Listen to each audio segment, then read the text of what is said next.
27મું ખાતું જે છે મજૂરી ચૂકવવાની બાકી. આગળ આપણે જોયું કે ભાઈ જે પણ કંઈ ચૂકવવાનું બાકી હોય, મળવાનું બાકી હોય, અગાઉથી મળેલ હોય કે અગાઉથી ચૂકવેલ હોય, ખાતું કયું આવશે? વ્યક્તિ જ આવશે. શું આવશે? વ્યક્તિ. હવે જોવાનું તમારું દેવું છે કે લેણું છે, તો ચૂકવવાનું બાકી છે, હજી સુધી ચૂકવું નથી. ચૂકવશો તો તમારી રકમ શું કરવાની થશે? દેવાની થાય. દેવાની એટલે શું ગણાશે? ધંધાનું દેવું ગણાશે. પછી યુનાઇટેડ ઇન્સ્યોરન્સ કંપની. જો ઇન્સ્યોરન્સ, શું એ ઇન્સ્યોરન્સ આપણે કેમ એલઆઈસી કહીએ છીએ, શું કહીએ છીએ? એલઆઈસી ઇંગ્લિશમાં કહીએ છીએ. એ રીતે આવી એક યુનાઇટેડ ઇન્સ્યોરન્સ કંપની છે. તો ઇન્સ્યોરન્સ જે છે કંપની એવી, બરાબર, કંપની કયો તો એ શું થઈ ગયું? વ્યક્તિ થશે. એટલે ખાતું કયું હશે? વ્યક્તિ ખાતું. અને પ્રકાર હવે તો ખબર પડી જ જાય છે કેવો છે? ધંધાની કૃત્રિમ વ્યક્તિ છે. સમજૂતીમાં શું લખશો? ધંધાની કૃત્રિમ વ્યક્તિ છે.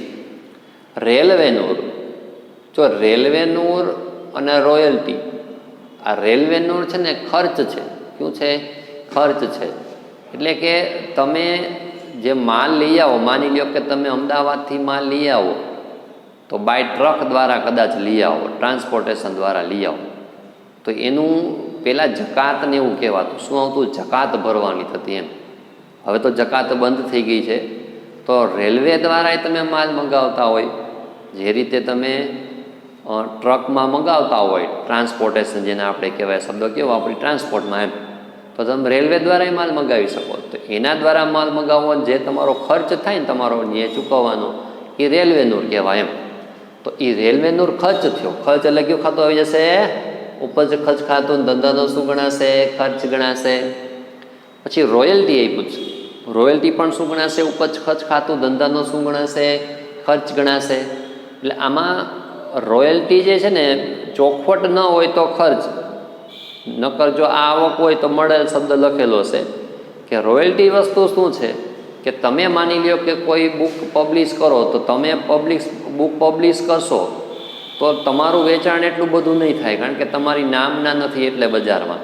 પણ કોઈ એવા પ્રકાશક જે છે કે જે નામના ધરાવતા હોય અને એના થકી તમે તમારું જે બહાર પાડો બુક, તો એ બદલ જેટલું પણ સેલિંગ થાય ને, એ બદલ તમને શું મળે? રોયલ્ટી મળે. એટલે અહીંયા ચોખવટ નથી એટલે ખર્ચ સમજવાનો. શું સમજવાનો? ખર્ચ સમજવાનો. જો આવક હશે તો લખેલું હશે મળેલ, પણ ચોખવટ નથી એટલે શું સમજવાનો? ખર્ચ. ખર્ચ એટલે કયું ખાતું? ઉપજ ખર્ચ ખાતું. ધંધાનો શું ગણાશે? ખર્ચ. યંત્ર રિપેરિંગ. યંત્ર રિપેરિંગ, ટુ વ્હીલર છે એને તમે રિપેરિંગ કરાવો, સર્વિસ કરાવો. ફોર વ્હીલર છે એને રિપેરિંગ કરાવો, સર્વિસ કરાવો. શું થયો? તમારો ખર્ચ થયો. એટલે ખર્ચ એટલે કયું ખાતું? ઉપજ ખર્ચ ખાતું. ધંધાનો શું ગણાઈ જશે? ખર્ચ ગણાશે. વાહન. વાહન કોઈ પણ હોય, ટુ વ્હીલર હોય, ફોર વ્હીલર હોય, સિક્સ વ્હીલર હોય, એટ વ્હીલર હોય કે પ્લેન હોય, જહાજ હોય કે ગમે એ હોય, બરાબર, એ આપણા માટે શું ગણાશે? મિલકત ગણાશે. તો ધંધાની શું છે? મિલકત છે. પછી મળેલ શબ્દ આપ્યો. જો મળેલ, મળેલ એટલે શું થઈ જાય?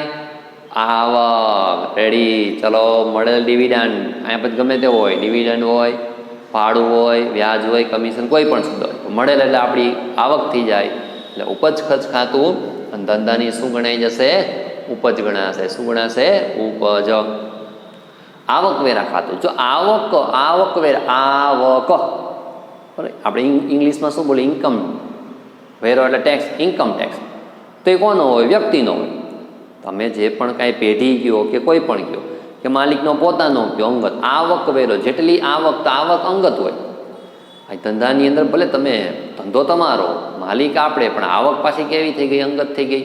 એટલે કહેવાય તો વ્યક્તિ જેમાં. એટલે ખાતું કયું હશે? વ્યક્તિ ખાતું. ને માલિકનો શું ગણાશે? અંગત ખર્ચ ગણાશે. કારણ કે એના ઉપર તમારે ટેક્સ ભરવો પડશે. શું પર? તમારે જેટલી આવક છે ને એના ઉપર તમારે સરકારને ટેક્સ ભરવાનો થાય, ઇન્કમ ટેક્સ આપણે ગણાય. ધંધાનો શું અંગત? માલિકનો શું ગણાય જશે? અંગત ખર્ચ ગણાઈ જશે. પછી જો રમાબહેન છે, શર્મિષ્ઠાબહેન છે, વસાણી બ્રધર્સ છે, જસાણી એન્ડ સન્સ છે, વસાણી ખાતું છે, જસાણી ખાતું, આ બધા નામ થયા. રમાબેન નામ થયું એટલે કયું ખાતું હશે? વ્યક્તિ ખાતું. શર્મિષ્ઠાબેન નામ થયું, એ કયું ખાતું હશે? વ્યક્તિ ખાતું હશે. વસાણી બ્રધર્સ દુકાનનું નામ કયો તોય ચાલે. વસાણી બ્રધર્સ દુકાનનું નામ, વસાણી કે જે પણ દુકાનનું નામ, બ્રધર્સ, એટલે એ કયું ખાતું આવે? વ્યક્તિ ખાતું. જસાણી એન્ડ સન્સ ખાતું, એ દુકાનનું એક નામ થયું. ઓફિસનું નામ કયો તોય ચાલે. દુકાન જરૂર નથી દુકાન જ હોય, ઓફિસ હોય તોય ચાલે. ટૂંકમાં એનું નામ થયું. ધંધાનું નામ, ધંધાનું શું થયું?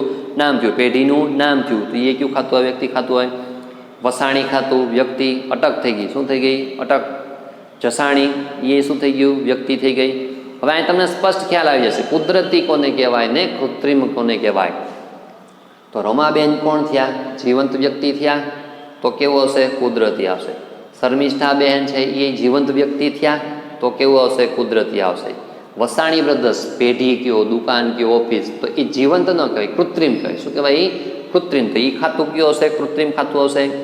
જસાણી એન્ડ સન્સ ખાતું, એ શું થયું? કૃત્રિમ થયું. એ કંઈ જીવંત ન કહેવાય. એમ આપણી જેમ જીવંત ન હોય. ટૂંકમાં મનુષ્યના એટલે કે માણસના જે નામ હશે એ બધા કુદરતી કહેવાશે. બાકી બધા જે વ્યક્તિ ખાતામાં કેવા આવશે? કૃત્રિમ આવશે. વસાણી જીવંત વ્યક્તિ ખાતું થયું એટલે કુદરતી ગણાશે. જસાણી ખાતું જે છે એ કુદરતી જ ગણાશે. આપણે અહીંયા યુનાઇટેડ ઇન્સ્યોરન્સ કંપની એવું હતું તો એ કેવું હતું? કૃત્રિમ આવ્યું હતું. એમ એટલે જો આપણું પોતાનું ટૂંકમાં જીવંત વ્યક્તિ હોય, વ્યક્તિ તરીકે જે પણ હશે એનું જો પણ નામ હોય, અટક હોય, તો એ શું ગણાશે? કુદરતી ગણાશે. ને બાકી જે વ્યક્તિ ખાતા જે આવશે એ બધા કેવા આવશે? કૃત્રિમ વ્યક્તિ ખાતા આવશે.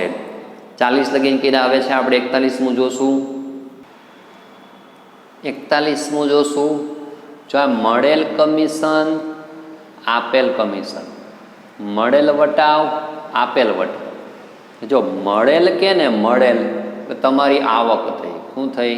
આવક થઈ, ઉપજ થઈ તમારી. એટલે ખાતું કયું? ઉપજ. ઉપજ ખર્ચ ખાતું, ઉપજ ખર્ચ ખાતું. અને વિગતમાં શું આવશે? ધંધાની ઉપજ છે. શું આવશે? ધંધાની બે ઉપજ ગણાશે. એ રીતે આપેલ હોય, આપેલ કમિશન, આપેલ વટાવ, તો તમે આપ્યો છો, શું થાય? તમારો ધંધાનો ખર્ચ થયો. એટલે ખાતું કયું આવશે? ઉપજ ખર્ચ ખાતું. પણ ધંધાનો ખર્ચ છે, ધંધાનો શું ગણાશે? ખર્ચ ગણાશે. એટલે મળેલ હશે તો એક જાતની શું ગણાશે? આવક. એટલે મળેલ હોય કે આપેલ હોય, ખાતું તો એ જ આવશે, ઉપજ ખર્ચ. પણ મળેલ હોય, મળેલ કમિશન, મળેલ વટાવ, તો બે શું ગણાશે? ઉપજ.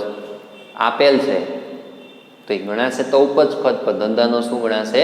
ખર્ચ ગણાશે. પછી સ્ટેશનરી સ્ટોક. જો સ્ટોક આપ્યું, સ્ટેશનરી ન થાય, ખાલી જો સ્ટેશનરી હોત ને તો ખર્ચ હોત. પણ અહીં સ્ટેશનરી સ્ટોક આપ્યો. સ્ટોક એટલે મિલકત થઈ, માલ મિલકત થઈ. ધંધાની શું ગણાશે? મિલકત. સ્ટેશનરીનો વેપારી જે કરે છે એની પાસે જે માલ પડેલો હોય શું કહેવાય? સ્ટોક કહેવાય. પછી જો વેચાણ છે, ખરીદ છે, આ બધા માલના ખાતા થયા. શું થયા? માલના. બોલાય શું? માલ મિલકત. ખરીદ ખાતું, ખરીદ માલ પરત ખાતું. વેચાણ, વેચાણ પરત. વેચાણ, તમે જે માલનું વેચાણ કરો છો એ વેચાણ એટલે માલનું થયું. એટલે કયું ખાતું આવશે? માલ મિલકત ખાતું. અને ધંધામાંથી માલ શું થશે? જાય છે. ધંધામાંથી માલની શું થઈ? જાવક થઈ. વેચાણ કરો, ધંધામાં માલ જાય એટલે માલ જાય છે. આવે તો માલ આવે છે. વેચાણ માલ પરત ખાતું. તમે વેચાણ કરેલું હોય માલનું અને એ પરત આવે માલ. આપણે આગળ ચર્ચા કરેલી હતી કે નમૂના પ્રમાણે ન હોય, બિલ વધારે મોકલી દીધેલું હોય, રસ્તામાં કદાચ તૂટી જાય પ્રમાણે માલ મોકલેલો રસ્તામાં તૂટી જાય એવી વસ્તુ કદાચ હોય, તોડફોડ થઈ જાય એવી, તૂટી જાય એવી, તો એ પરત થતી હોય. તો એ વેચેલો માલ જ્યારે પરત આવે તો એ તો માલ જ થયો. ખાતું કયું? હવે માલ મિલકત. પણ ધંધામાં માલ શું થાય છે? આવે છે. એ રીતે ખરીદ ખાતું. આખો માલ ખરીદ ખાતું. તમે ખરીદી કરો, માલની ખરીદી કરશો એટલે કયું ખાતું હશે? ખરીદ માલ મિલકત ખાતું. અને ખરીદી કરો એટલે ધંધામાં માલ આવે છે. એ જ વસ્તુ માની લો કે ખરીદ માલ પરત, કે તમને યોગ્ય માલ બતાવેલા નમૂના પ્રમાણે ન હોય, ભાવ વધુ હોય, મોકલતી વખતે કંઈ ટ્રાન્સપોર્ટેશનમાં કે કંઈક ખામી આવી ગઈ હોય, ખરાબ માલ આવી ગયો હોય, તૂટી ગઈ હોય અડધી વસ્તુ, તો તમે પરત કરો છો. તો એ માલ જ પરત કરો છો તો ખાતું કયું થયું? માલ મિલકત ખાતું. ધંધામાંથી માલ જાય છે.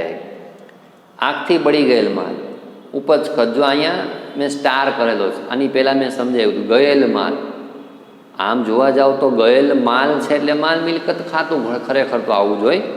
પણ ટેક્સ્ટ બુકની અંદર શું કરેલું છે કે માલ જાય છે એટલે એક જાતનું નુકસાન થયું એટલે ખર્ચ તરીકે ધ્યાનમાં લીધું. શું લીધું છે? ખર્ચ તરીકે ધ્યાનમાં લીધું છે. એટલા માટે આપણે જે શું કર્યું? અહીંયા ઉપજ ખર્ચ ખાતું લીધું છે. અને અહીંયા શું ગણાશે? ધંધાનું નુકસાન છે એ ગણાશે. એટલે બે ઉદાહરણ આપણે વ્યવસ્થિત જોયા કે જેની અંદર મોટા ભાગના જે છે ખાતા આવી ગયેલા છે. વ્યવસ્થિત તૈયારી કરજો. એટલે આ બધું આવડી ગયું એટલે હવે તમારું આગળનું જે આપણું સ્ટેપ જે છે એકદમ ઇઝી થઈ જશે. એટલે જો હજી આગળના વિડીયો જો ન ખ્યાલ આવ્યો હોય તો જોઈ લ્યો, એ મગજમાં ઉતારો. ખાતું કોને કહેવાય, એમાં કોનો સમાવેશ થાય, એના નિયમ શું છે, કયું ઉપજ ખર્ચ ખાતું કહેવાય, કયું માલ મિલકત કહેવાય, કયું વ્યક્તિ ખાતું કહેવાય, એ ખ્યાલ આવી જાય પછી જે આગળ જે હવે જે દાખલા આવશે એમાં ખ્યાલ આવશે. એટલે માની લ્યો કે હજી જો આગળનું ન જોયું હોય તો વ્યવસ્થિત જોઈ લી, તૈયારી કરો. કે જેનાથી શું થશે કે હવે પછીના જે આપણે દાખલા ગણશું એ દાખલામાં ક્યાંય કોઈ જાતની મુશ્કેલી ઉપસ્થિત થશે નહીં.